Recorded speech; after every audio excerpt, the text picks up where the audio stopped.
She ordered her meal like every other executive in first class. Then they gave her a cold sandwich and looked the other way.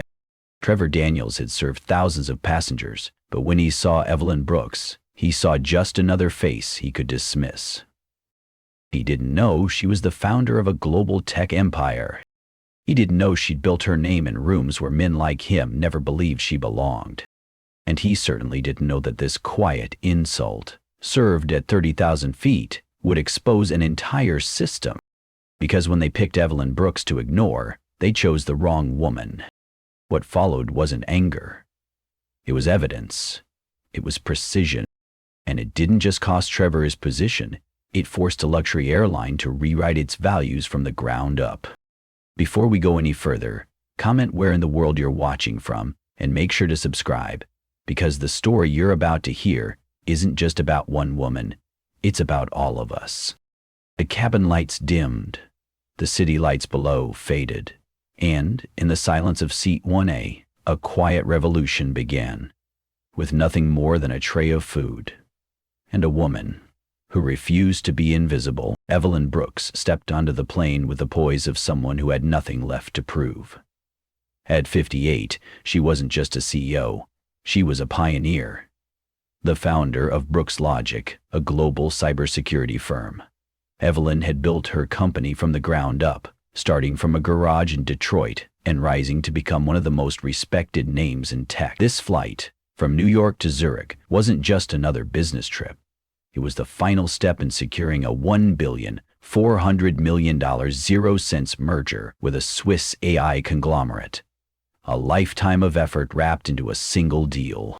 She took her place in seat 1A, a spot she had chosen deliberately, first class, front row, window seat. It wasn't about luxury, it was about presence. "Let them see me," she'd once told her assistant. "Let them see a black woman in this seat and know that she earned it." Her navy suit was tailored to perfection. Her silver hair, natural and proud, framed a face that had learned to endure without hardening. As she slid her leather briefcase into the overhead bin, the flight attendant, a young man with clipped vowels and a name tag reading Trevor, offered a perfunctory nod. But his eyes quickly drifted past her, lighting up for the white gentleman behind her with a bright, "Welcome aboard, Mr. Donovan." Evelyn smiled, but not at Trevor. She smiled at the memory of all the times she'd been overlooked and how none of them had stopped her. She settled in. Her tablet blinked softly with contract notes and the final draft of a keynote speech for the Global Equity Summit. Everything was in place, including her pre-ordered gourmet meal, lobster bisque and seared lamb, her quiet ritual of recognition for hard-earned success. And yet, as the plane filled and the service began, a question lingered in the air. Would the world respect her seat or simply tolerate her in it? It's a small difference, but isn't that where dignity lives? Somewhere over the Atlantic, Evelyn noticed the first sign. Trevor returned with the meal cart, gliding past her row with practiced ease, but when he paused at seat 1A, he wore a tight smile that didn't reach his eyes. "I'm sorry, Ms. Brooks," he said, voice soft but distant. "It seems your pre-ordered meal is unavailable. We've run out." Evelyn blinked once. "That can't be," she replied calmly. "I received the confirmation twice." Trevor's smile thinned. There must have been a system glitch. Then, without apology, he placed a tray before her. A cold turkey sandwich, sealed in plastic, with a napkin barely thicker than tissue paper. No wine, no silverware. Just water, lukewarm and uninviting. Behind her, glasses clinked. Someone laughed. Evelyn didn't turn her head, but she knew. They were being served what she had ordered. It wasn't about food, not really. It was about what wasn't being served. Respect. Trevor moved on. Evelyn sat still, hands folded in her lap, eyes fixed on the tray. She did not eat. She did not complain. She remembered the first time someone handed her a broom instead of a business card, because they assumed she didn't belong in the meeting room. She remembered the tight, polite smiles, the chairs never pulled out, The calls never returned. Was this just another one of those moments? Or was this something deeper?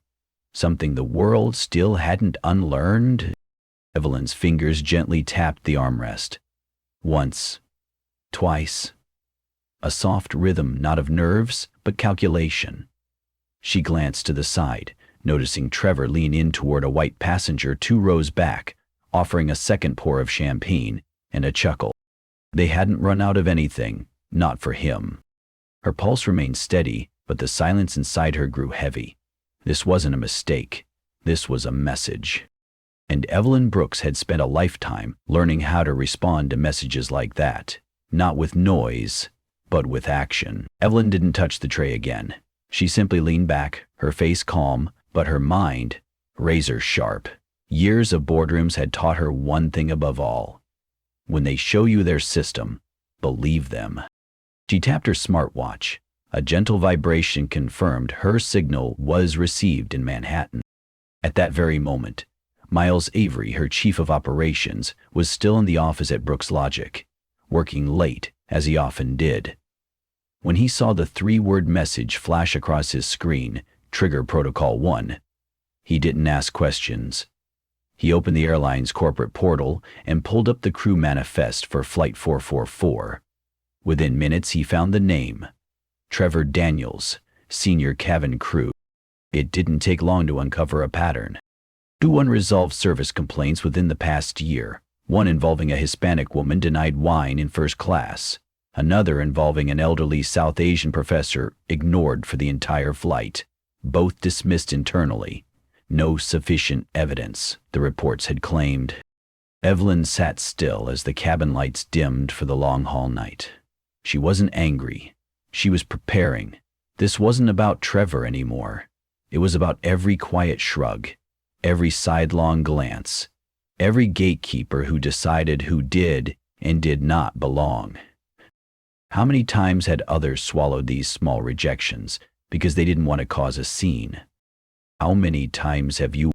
She stared ahead, her eyes soft, but her will hardening like steel beneath velvet. This wasn't a confrontation. It was an audit, a reckoning wrapped in quiet resolve. Her next message to Miles was only 5 words long, an internal behavior trace full. Then she closed her eyes, not to rest, but to remember. Not just for herself, but for every girl who had been handed less and told it was enough. By the time Flight 404 began its descent over Zurich, the wheels of consequence were already turning behind the scenes. While most passengers sipped espresso and filled out landing forms, Evelyn Brooks sat motionless in seat 1A, her hands clasped over the same cold sandwich tray. Her face showed no hint of satisfaction, only focus. Her smartwatch vibrated. Twice. Confirmation. Behavioral report filed. Trigger approved. Airline notified. CEO contact secured. Back in New York, Miles had completed the chain. He didn't just gather data, he submitted it directly to Stratus Air's corporate ethics office, highlighting Trevor Daniels' record and the suspicious pattern of biased service. Video clips, passenger timestamps, service logs. They painted a picture impossible to ignore. As the aircraft touched the tarmac, Evelyn opened her tablet and reviewed the brief herself. Just under 14 pages. Neat, precise, damning. It didn't accuse Trevor by name. It named the culture. When the doors opened, Evelyn didn't rush. She adjusted her blazer, retrieved her bag, and stepped into the narrow jet bridge with the ease of a woman walking into history. At the end of the corridor stood 3 individuals, a man in a navy suit, a woman holding a digital clipboard, and a security official with a discreet badge clipped to his belt. "Ms. Brooks," the woman began, "on behalf of Stratus Air, we deeply regret—" Evelyn held up her hand. "No regrets, just responses." She walked past them calmly, her steps echoing down the polished floor like punctuation marks at the end of a closed case. Somewhere behind her, Trevor Daniels was being quietly pulled aside for an unscheduled meeting. He didn't understand yet, but he would. This wasn't punishment. This was accountability. Can an entire system be forced to reflect just because one woman refused to accept a cold sandwich? Let that settle. The loudest revolutions often begin in silence. By morning, seat 1A had become more than a number. It had become a mirror. The airline's internal memo went out just hours after Evelyn left the terminal. Immediate review of Flight 444 service conduct. Senior crew under investigation. External advisor consultation pending. But it wasn't the memo that shook the system. It was the echo. A video clip, just 12 seconds long, had surfaced online, recorded discreetly by another passenger. It showed Evelyn calmly saying to the attendant, "I understand now." No anger, no raised voice, just a sentence that cut deeper than a headline. Within 24 hours, seat 1A began trending across platforms. A black nurse in Chicago posted, "They told me I was in the wrong room because they assumed I wasn't the doctor. I was." A young man from Atlanta wrote, "Denied entry to a business lounge even with a platinum card. The man behind me got in without showing his." Stories poured in, quiet indignities told in quiet voices. Evelyn didn't need to post her own story. The world was telling it for her. Quartet abruptly resumed converting people to X1s. At Brooks Logic's headquarters, Miles watched as thousands of messages flooded in, many from women of color, thanking Evelyn for not making a scene, for making a stand instead.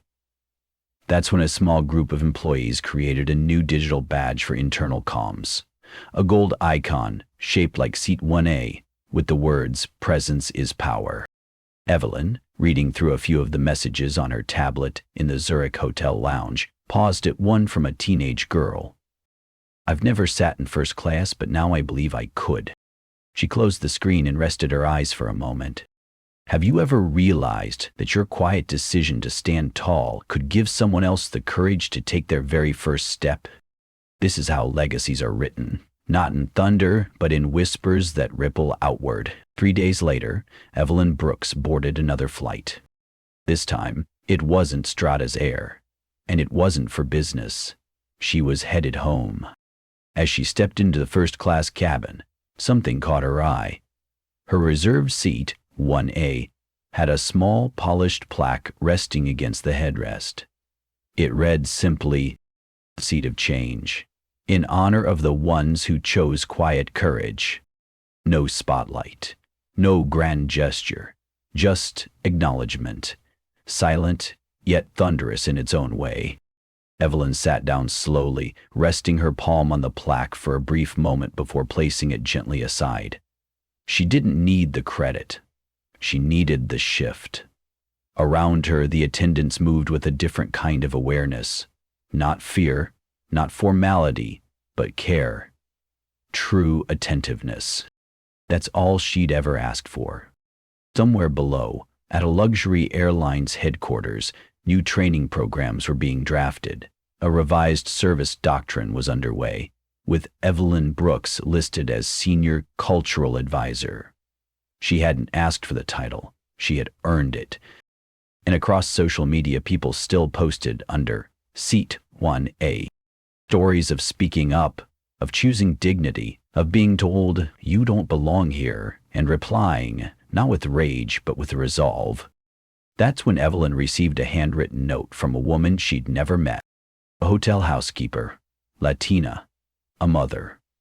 The letter said, "I clean the first-class cabins after you all leave, but now I clean 1A a little slower, because I know someone like me sat there and changed everything." Evelyn folded the letter gently and held it to her chest. "Tell me, have you ever done something so quiet, so steady, that the world changed before anyone even noticed?" This is how we break walls without raising our voice. This is how justice sits down and the world finally stands up. Life has a quiet way of testing our worth, not with loud battles, but with silent ones. Sometimes it's not the shouting that hurts most. It's the cold tray, the missed greeting, the seat where no one looks your way.